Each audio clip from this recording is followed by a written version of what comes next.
5th chapter, verses 1 through 11. It reads, "And it came to pass that as the people pressed upon him to hear the word of God, he stood by the lake of Gennesaret and saw two ships standing by the lake. But the fishermen were gone out of them and were washing their nets. And he entered into one of the ships, which was Simon's, and prayed him that he would thrust out a little from the land. And he sat down and taught the people out of the ship. Now when he had left speaking, he said unto Simon, Launch out into the deep, and let down your nets for a draught. And Simon answering said unto him, Master, we have toiled all night and have taken nothing. Nevertheless, at thy word, I will let down the net. And when they had done this, they enclosed a great multitude of fishes, and their net brake. And they beckoned unto their partners, which were in the other ship, that they should come and help them. And they came and filled both the ships, so that they began to sink. When Simon Peter saw it, he fell down at Jesus' knees, saying, Depart from me, for I am a sinful man, O Lord. For he was astonished, and all that were with him, at the draught of the fishes which they had taken. And so was also James and John, the sons of Zebedee, which were partners with Simon. And Jesus said unto Simon, Fear not, from henceforth thou shalt catch men. And when they had brought their ships to land, they forsook all and followed him. Praise God for his read word. Amen.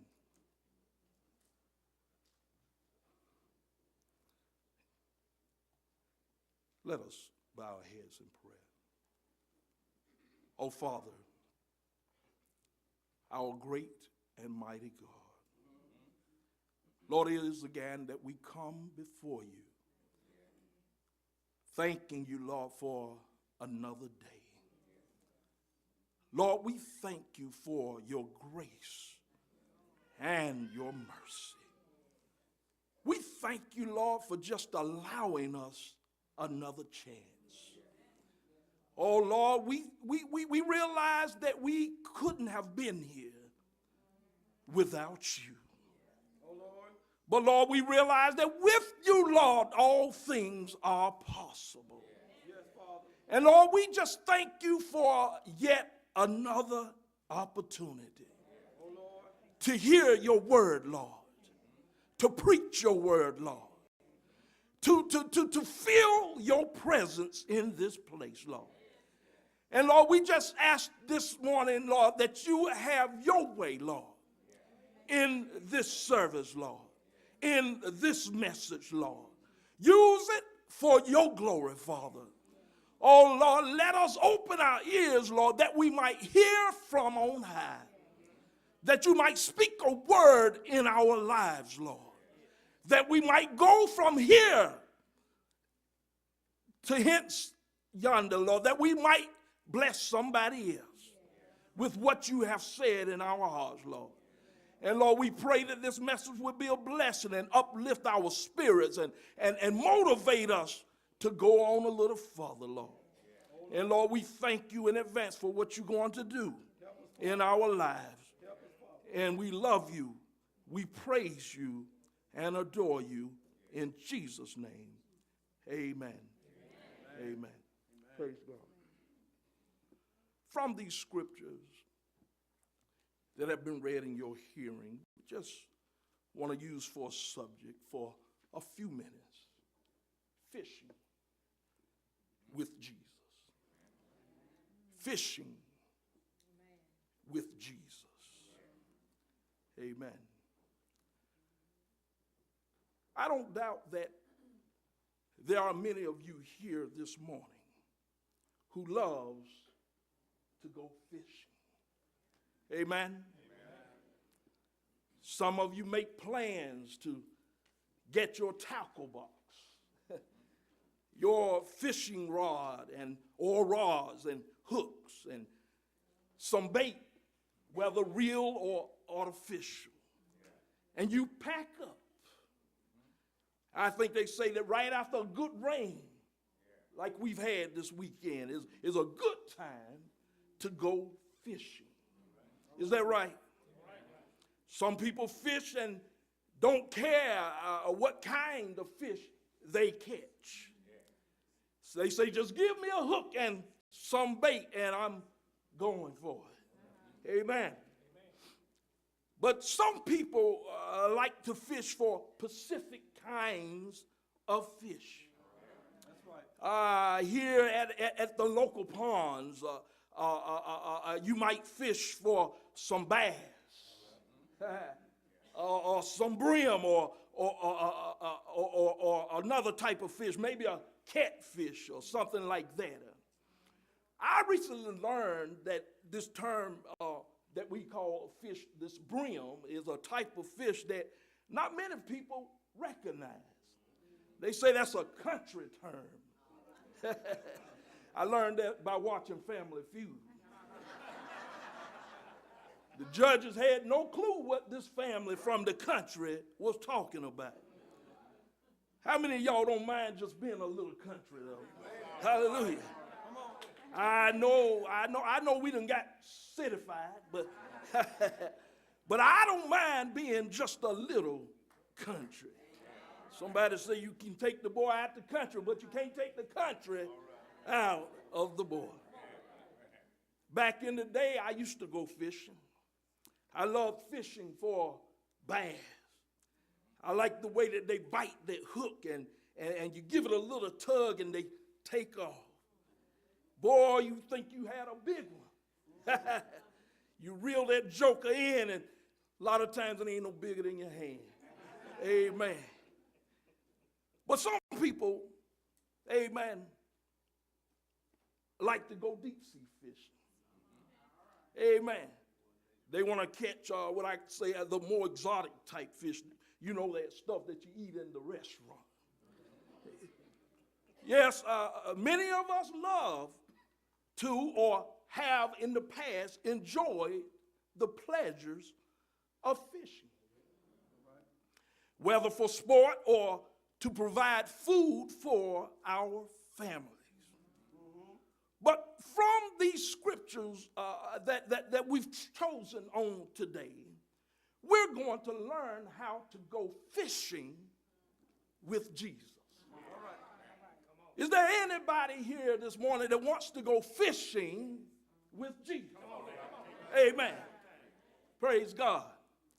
In our text from Luke, the 5th chapter, we read that Jesus is found standing by the lake called Gennesaret. It is also known as the Sea of Galilee. That's right. A place where Simon, his brother Andrew, and their partners James and John had been fishing. Amen. The Bible says, for they were fishermen. In Matthew, the 4th chapter, verses 18 through 20, and in Mark, the 1st chapter, verses 16 through 18, both of these gospels give us an account or a brief look at this encounter.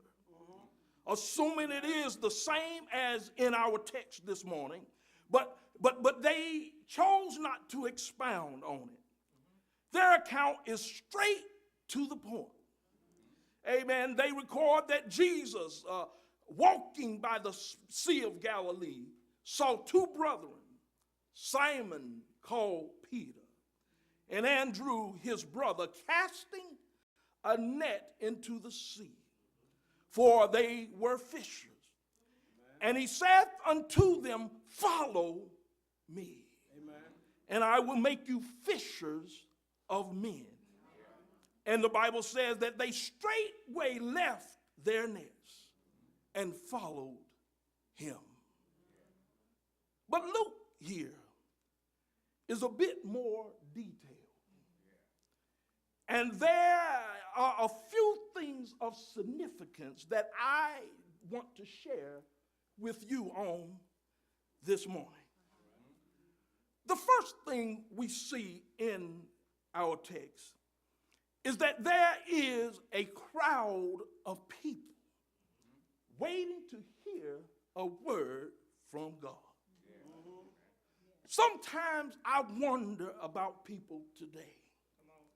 Why aren't they pressing their way to hear a word from God? It's not that I care whether I preach to 2 or to 2,000.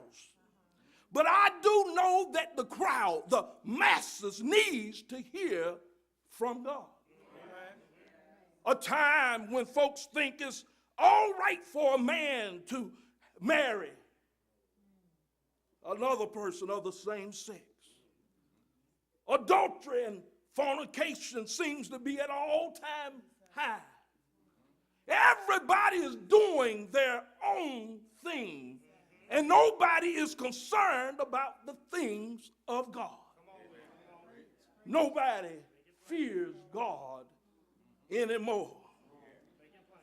But I'm not going to talk about that today, because we don't have that problem here at Miles's Chapel. But these people in our text wanted to hear God's word. When was the last time you saw people pushing and shoving their way to get where they could hear the word of God? Preach, brother. Hallelujah. Wouldn't that be great? Amen. That the church would get so full that you just have to press your way through the crowd to get where you could hear from God. Praise God. Verse 2 and 3 says that Jesus saw 2 ships standing by the lake. But the fishermen were gone out of them and were washing their nets. And he entered into one of the ships, which was Simon's, and prayed him that he would thrust out a little from the land. And he sat down and taught the people out of the ship. Amen. Praise God. Amen.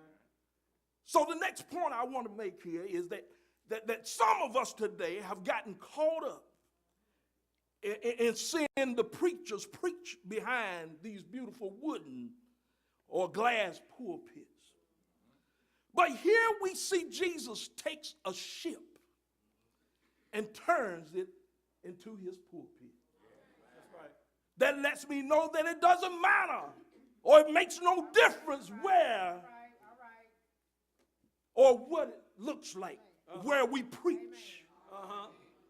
Hallelujah. Amen. Amen. If you just start preaching, God will make that your pulpit. Amen. You see, we got to be ready in season. Yes, sir. And out of season. So many preachers nowadays choose where, when, and sometimes to whom they want to preach. But we ought to make ourselves available to be used by him. That's right. For whatever and whenever he wants to use us. For I realize that I belong to him. I am not my own. Hallelujah. Is there anybody here like that today? Amen. Oh, we're getting ready to go fishing with Jesus. All right. Now let's move on a little further. You see, there comes a time when we must stop talking and start doing. Amen. In verse 4, Jesus told Simon to launch out a little. Hallelujah. In other words, he said, go out of your comfort zone and let's go into the deep. For some, that might be the local church. You've been here all your life. You never went anywhere else. For some, that might be the immediate family. Hallelujah. You don't have no friends outside your family.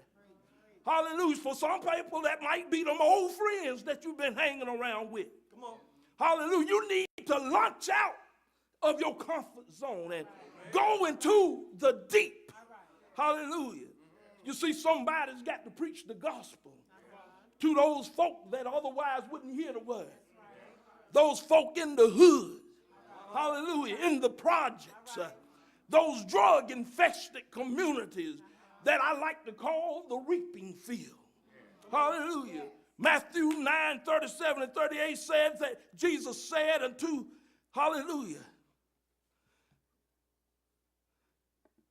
he said unto his disciples, the harvest truly is plenteous, but the laborers are few. Pray ye therefore the Lord of the harvest that he will send forth laborers into his harvest. God needs somebody who's willing to go when he says go. Hallelujah. We should always be willing to submit or yield to God's request. No matter how hard the struggle or how overwhelming the challenge, whether mentally, physically, or spiritually, when we are aware of who God is, we'll still submit to his will. We'll be ready, just like Simon. Hallelujah. Now look at Simon's response. Simon answered and said unto him, Master, we have toiled all night. We have taken nothing. Nevertheless. Somebody ought to say, nevertheless. Hallelujah. That's a good word. That's right.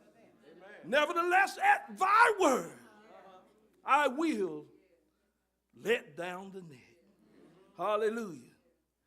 That right there would sound mighty good to me. Because after all I've complained, well, hallelujah. After all our complaining, we get frustrated, aggravated, sometimes downright depressed. But if you know who God is, you'll still say, nevertheless, at thy will, I'll let down the net. Now, there may be a good reason that Simon acted as quick as he did.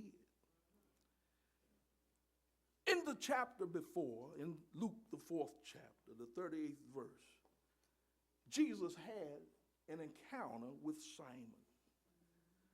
The Bible said that Jesus left the synagogue and he entered into Simon's house. It says that Simon's wife's mother was sick with a fever. That's right. And they besought Jesus for her. It says he simply stood over her and rebuked the fever, and it left her. And immediately she arose and ministered to them. That's right. Well, I don't know about you this morning, but I, like Simon, if this man who can speak a word and sickness goes away, I'm going to do exactly what he says to me. see, some of y'all had cancer. Come on. See, I heard it in your testimony. That's right. And now it's gone. Hallelujah. Hallelujah. Yes, sir. That's something somebody ought to shout about right Yes, there. sir. Hallelujah. Somebody Thank you, Lord. Hallelujah. had a financial problem. But now you ain't struggling no more. Hallelujah. That's something to shout about right there. Yes, sir. Somebody in here had a marriage problem, but God came in. Yes, sir. Hallelujah. Yes, sir. Hallelujah. Straighten that thing out. Hallelujah. Hallelujah. Yes, sir. Somebody ought to say, but God. But God. Hallelujah. Hallelujah. You see, I don't care what your problem is. Uh-huh. If you call on Jesus. Yes, sir. Hallelujah. If you call on him. Uh-huh. It don't matter the time. Hallelujah. If you're sincere. That's right. If you got enough faith. Amen. God can move mountains. Amen. Hallelujah. Yes, sir. Hallelujah. Hallelujah. So I'm not surprised at all at how Simon responded. Amen. So Simon submitted to Jesus' request. Even though it sounded like he was complaining. He said, we toil all night and we ain't caught nothing. They were skilled fishermen. That's right. Amen. They knew the best time to fish. Yet Jesus says, let down your net for a catch. I really like that. Because when you use a net, you can catch many fish. You see, what you fish with makes all the difference. That's right, preacher. Oh, we're talking about fishing with Jesus. Uh-huh. See, some of us are still using that little single hook. I'm talking spiritually. Come on, preacher. Preacher. Some of us use that little single hook and, with which we can only catch one fish at a time. Well. We can single out which kind we want to catch. See, when I used to fish for them little bass, I like to use that little artificial worm, you know. Them bass like that thing. So I knew what kind I wanted to catch. People are like that in the church. They bring that little single hook and, oh, yeah, I like that one right there. Come on, preacher. Sheila, he looks a lot like me. They talk like I do. They look like they might have the same status that I am. And I'm going to go get that one. That's that little single hook that you're using. You're singling out folk. And you trying to get the one that you want. Hallelujah. But when you put that net down there, hallelujah, ain't no telling what you might put. Come on. That's right. Amen. Amen. Amen. You ain't basing it on class or on how much education they get. Oh, you ain't basing it on how they dress or the kind of car that they drive. That's right. Hallelujah. You see, we here at Miles Chapel, we don't have no cliques. Hi. Come on, preacher. Well, I'm going to leave that alone now. Come on, Mara. So I want to get a few more amens up in here. Amen. Now, but look at Simon's answer. Amen. If only we would move, hallelujah, and do what God is telling us to do when he tells us to do it. All right. Our lives would be so much easier. But we complain. Well. I'm too tired. I don't have time. I ain't got no money in my pocket. Don't you know that if God said do it, Well. he's going to make the provisions for it? Yes. Amen. Somebody said if God said it, Yes. that ought to settle it. Amen. Amen. You better believe it, that God will make the provision. That's right. Amen. So I like Simon's response. Another little point I want to make here, though, is this is the same Simon to whom the Bible says Jesus later gave the name Peter. Y'all sound like y'all know a little something about my boy Peter. Come on. As recorded in Mark 3:16. Amen. It says that, Jesus uses a play on words with Peter's name. In Matthew 16, it says in verse 17 through 19, where he asked the disciples, "Who do men say that I am?" Simon Peter answered and said, "Thou art the Christ, Amen. the Son of the living God." And Jesus answered and said unto him, "Blessed art thou, Simon Bar-Jonah. For flesh and blood hath not revealed it unto thee, but my Father which is in heaven. Amen. And I say unto thee that thou art Peter." Amen. "And upon this rock I will build my church, and the gates of hell shall not prevail against it. And I will give thee the keys of the kingdom of heaven, and whatsoever thou shalt bind on earth shall be bound in heaven. And whatsoever thou shalt loose on earth shall be loosed in heaven." See, the Greek for Peter is Pedros, meaning detached or movable stone.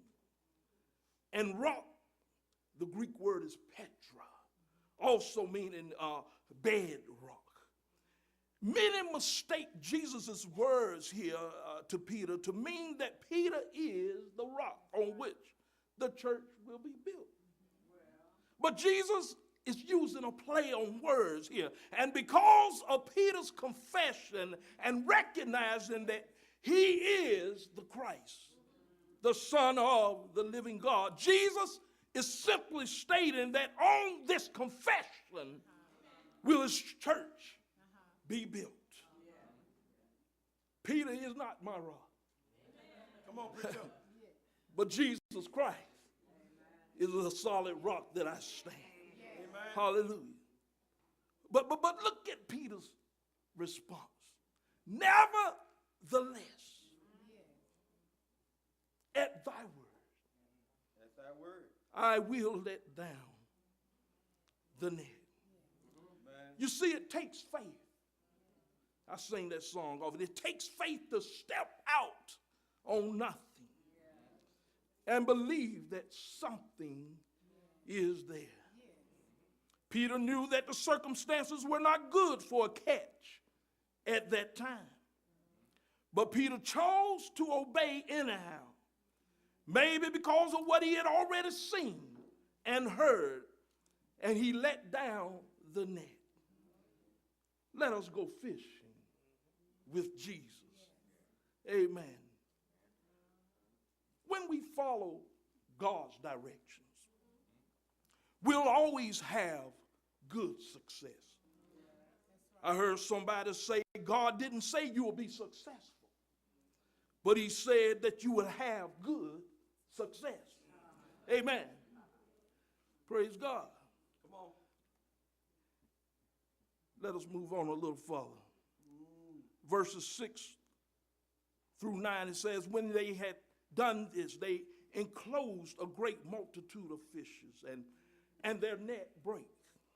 And they beckoned unto their partners which were in the other ship, that they should come and help. And they came and filled both the ships, so that they began to sink. When Simon Peter saw it, he fell down at Jesus' knees, saying, Depart from me, for I am a sinful man, O Lord. For he was astonished, and all that were with him, at the draught of the fishes which they had taken. If we would go fishing with Jesus. There is no limit to the amount of fishes we might catch. I like that word fishes because it signifies different kinds of fish. You see, we can't limit our churches to just certain kinds of people. We need any kind of people. Hallelujah. Somebody here don't like that. But you see, our job is to catch the fish, or the people, if you will. But we have to leave the cleaning to Jesus. Hallelujah.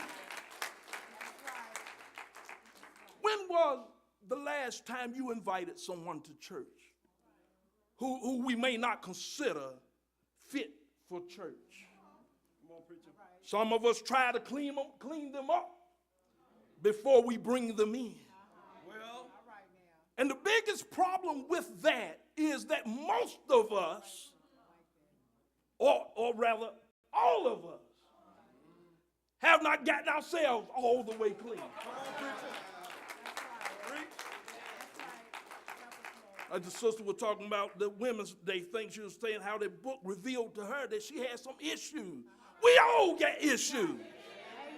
Amen. So who are we to say that you're fit for church or you're not fit for church? Bring them in anyhow. Amen. If they'll come, let them come. Amen. Hallelujah. Yes, sir. Amen. If we would just first get the beam out of our own eye, well, Well, our churches would be overflowing. amen. Amen. If we would just go fishing with Jesus. Amen. Hallelujah. Oh, I'm coming to a close now, but I believe this is the message we need in our churches today. These are some trying times. This world we live in, simply put, is just messed up. Amen. Look around and you see all the people suffering. Hallelujah. People that used to be on top, now on the bottom. Amen. We're slipping as a country here in America and in the world as a